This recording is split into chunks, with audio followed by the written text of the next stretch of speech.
Grenoble. Vous y vivez, vous y travaillez, vous y étudiez. Mais connaissez-vous réellement votre ville?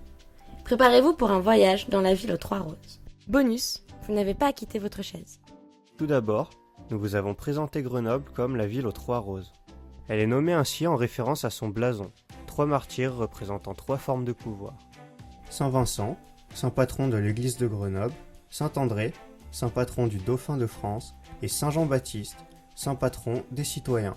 Chacun d'eux est représenté comme une rose sur le bouclier doré. Et sans transition, la carte. En tant que monument le plus connu de Grenoble, Bastille est à l'honneur. Bastille est un fort militaire construit au fil des siècles. Il était utilisé pour protéger le Dauphiné d'une potentielle attaque de la Savoie. En 1860, comme il n'y avait plus aucune menace, le fort est devenu inutile et alors transformé en armurerie. Pendant la Première Guerre mondiale, en 1915, son arsenal a été déplacé et envoyé au champ de bataille. Et depuis, il n'y a plus aucune arme là-bas. En 1934, un téléphérique a été construit pour faciliter l'ascension. Ce fut l'un des premiers jamais construits dans une ville. Ce n'est qu'en 1976 que les bulles, telles que nous les connaissons aujourd'hui, furent installées. En haut, vous pouvez visiter le fort, mais aussi le musée des troupes de montagne. Vous vous posez sûrement des questions au sujet de cette grande tour au milieu du parc Mistral. Qu'est-ce que c'est? Pourquoi elle se trouve là? La tour a été construite pour l'exposition internationale de la houille blanche en 1925.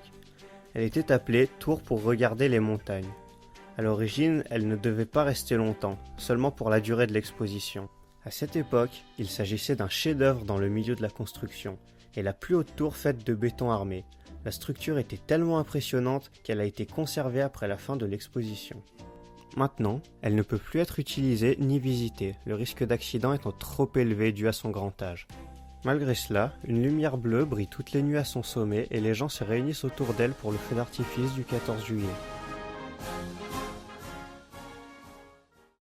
Vous ne le savez peut-être pas, mais la caserne de Bonne est un monument qui a été construit il y a près de 3 siècles par François de Bonne, un bon ami d'Henri III.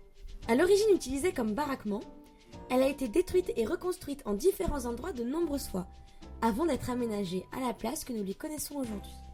Au cours de la Seconde Guerre mondiale, l'armée allemande l'a occupée jusqu'en 1943, année durant laquelle les résistants français l'ont récupérée en la faisant exploser.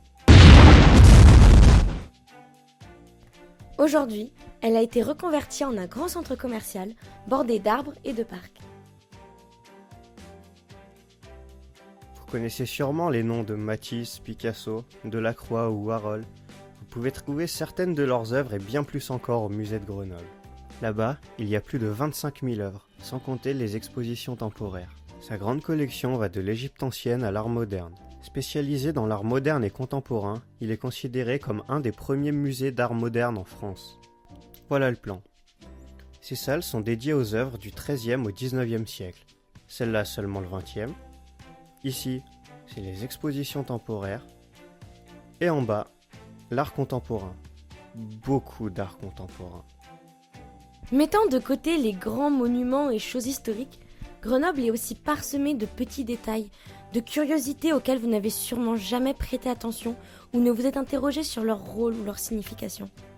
Notre lieu suivant est moins un détail qu'un endroit peu connu et pourtant intéressant de Grenoble. Il s'agit de la fontaine du Lion et du Serpent. Dans le rôle de Grenoble, le lion. Et voici Isara, ou Isère, le serpent. Jadis, Grenoble était constamment inondée par la rivière Isère, trop sauvage pour être domptée. En 1843, après des années et des années de combats, de nombreuses destructions du pont Saint-Laurent, Grenoble, en construisant une digue capable de stopper la rivière, terrassa enfin l'Isère. Cette sculpture a été construite en l'honneur de ce combat et pour fêter la victoire du lion contre le serpent. En faisant du shopping ou en errant désespérément dans le centre-ville, vous avez peut-être déjà aperçu cette porte et son carré magique. Qu'est-ce qui est magique? Le fait que vous puissiez lire dans tous les sens, vous y verrez toujours les mêmes mots.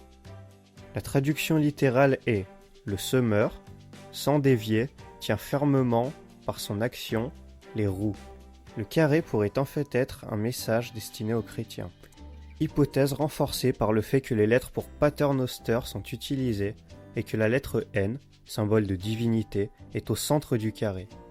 un signe de ralliement pour une population persécutée. Vous connaissez sans aucun doute notre tout dernier élément, dans la mesure où vous pouvez les retrouver aux quatre coins de la ville. Il s'agit de la très célèbre image du mouton qui vous observe le long des rues de Grenoble. Ces adorables créatures sont là pour nous rappeler notre place dans la société. Leur créateur, The Sheepest, essaye de rester plus ou moins anonyme, tout en collant ces moutons partout maintenant en Europe. Vous pouvez les trouver en France, mais aussi en Angleterre, en Italie et même en Grèce. Le service d'urbanisme de Grenoble a demandé à ce que tous les graffitis soient effacés, à l'exception de ce mouton. En 2014, Google a créé un jeu pour smartphone ayant pour but de mettre en avant les monuments et lieux insolites que l'on peut trouver dans le monde. L'histoire du jeu explique que chacun de ces éléments relâche une énergie alien que deux équipes essaient de contrôler. En tant que joueur, vous devez vous approcher de ces monuments et essayer de les capturer grâce aux fonctionnalités du jeu. C'est assez difficile à expliquer, mais basiquement, vous devez bouger de votre siège et visiter votre ville. Par exemple, vous pouvez retrouver dans le jeu chaque monument que nous vous avons présenté, mais aussi les autres, bien trop nombreux pour être évoqués maintenant, qui font partie de l'héritage de notre ville.